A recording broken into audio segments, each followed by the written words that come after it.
ஒரு சூப்பர் டேஸ்டியான கத்திரிக்காய் தயிர் குழம்பு எப்படி செய்யறதுன்னு பார்க்கலாம் வாங்க. அதுக்கு நான் 3 கத்திரிக்காவை வாஷ் பண்ணி எடுத்திருக்கேன். அதனால் இந்த மாதிரி ஸ்லைஸாக கட் பண்ணி எடுத்துக்கோங்க. இப்போ இந்த கத்திரிக்காயில் மஞ்சள் தூள், தேவையான அளவு குழம்பு மிளகாய் தூள், உப்பு, நீங்கள் சாம்பார் தூள் கூட ஆட் பண்ணிக்கலாம். கொஞ்சமாக தண்ணி தெளித்து மேரினேட் பண்ணி எடுத்து வச்சுக்கோங்க. அடுத்து ஒரு பேனில் கொஞ்சமாக ஆயில் சேர்த்து சூடானதுக்கப்புறம் நம்ம மேரினேட் பண்ணி வச்ச கத்திரிக்காவை இதில் சேர்த்து ஒரு 3-4 நிமிஷம் 2 பக்கமும் நல்லா ஃப்ரை பண்ணி எடுத்துக்கலாம். இப்போ பாருங்கள், கத்திரிக்காய் நல்லா ஃப்ரை ஆகி வந்திருக்கு.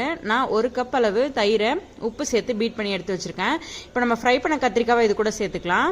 அடுத்து ஒரு கடாயில் கொஞ்சமாக எண்ணெய் சேர்த்து சூடானதுக்கப்புறம் கடுகு, சீரகம், கொஞ்சமாக பெருங்காயத்தூள், 1 வரமிளகா, கருவேப்பிலை, அடுத்து பொடியை நறுக்குனா கொஞ்சம் சின்ன வெங்காயம் இதெல்லாம் சேர்த்து வதக்கி இந்த தயிர் கூட சேர்த்துக்கலாம். நீங்கள் ஸ்பைஸியாக சாப்பிடணும்னு ஆசைப்பட்டா சூடாக இருக்க எண்ணெயில் கொஞ்சமாக மிளகாத்தூள் சேர்த்து இந்த தயிர் கூட ஆட் பண்ணி கடைசியாக கொத்தமல்லி தழை தூவி இருக்குன்னா ஒரு சூப்பர் டேஸ்டியான இந்த சம்மருக்கு ஏற்ற கத்திரிக்காய் தயிர் குழம்பு ரெடி.